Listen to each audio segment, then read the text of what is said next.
السلام علیکم جی۔ اللہ تعالیٰ نے قرآن میں جب بھی بندوں سے دنیا کی بات کی کہ دنیا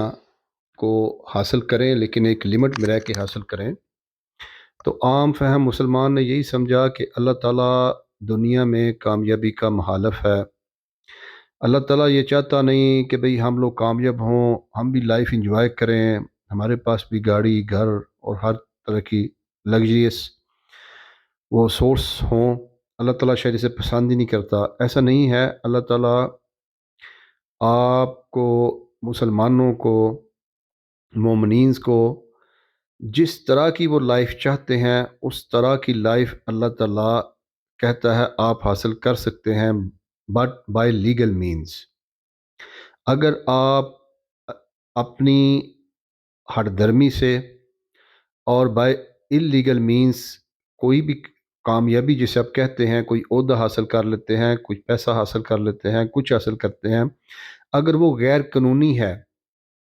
یاد رکھیں دنیا میں جو چیز غیر قانونی ہے دنیا کے انسانوں کے قانون میں، وہ اللہ تعالیٰ کی قانون اور شریعت محمدی صلی اللہ علیہ وسلم میں بھی وہ غیر قانونی ہے، موسٹلی 90% چیزیں، کیونکہ اسلام دین فطرت ہے۔ ہر چیز جو آپ کے ہاں غیر قانونی ہے وہ اسلام میں بھی غیر قانونی ہے۔ فرق اتنا ہے کہ جب ہم یہاں پہ کوئی قانون توڑتے ہیں تو ہم پکڑے جاتے ہیں، ہمیں پینلائز کیا جاتا ہے۔ اللہ تعالیٰ کا معاملہ ادھار پہ چل رہا ہے، کیش پہ بھی ہے، وہ ہمارے انر جو ہے وہ آپ کہتے ہیں کہ بے سکونی دل کا معاملہ ہے، وہ عام آدمی کو سمجھ بھی نہیں ہوتی کہ اس کے ساتھ کیا ہو رہا ہے، لیکن ہو رہا ہوتا ہے، اس کو بھی پینلائز کیا جا رہا ہوتا ہے اسپرچولی۔ تو اللہ تعالیٰ کامیابی کے خلاف نہیں ہے۔ اللہ تعالیٰ ہمارے جو غیر قانونی راستے ہیں ان سے حاصل کردہ کامیابی کے اللہ تعالیٰ خلاف ہے۔ تو میں آپ کے گوش گوار کچھ پوائنٹس کروں گا،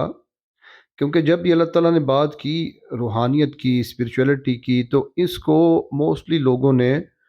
لبرلز نے، ملحدین نے، منکرین نے، مرتدین نے اور ڈس بلیورز نے، سب نے یہی کہا کہ یہ مذہبی باتیں ہیں اور ان کا حقیقت سے کوئی تعلق نہیں۔ ہم نے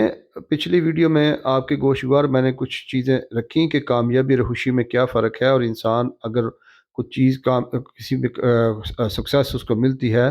تو وہ اتنا لمبا عرصہ خوش کیوں نہیں رہتا۔ اصل میں پرابلم یہ ہے کہ انسان خدا کو سمجھنے کے پیچھے تو بھاگ رہا ہے،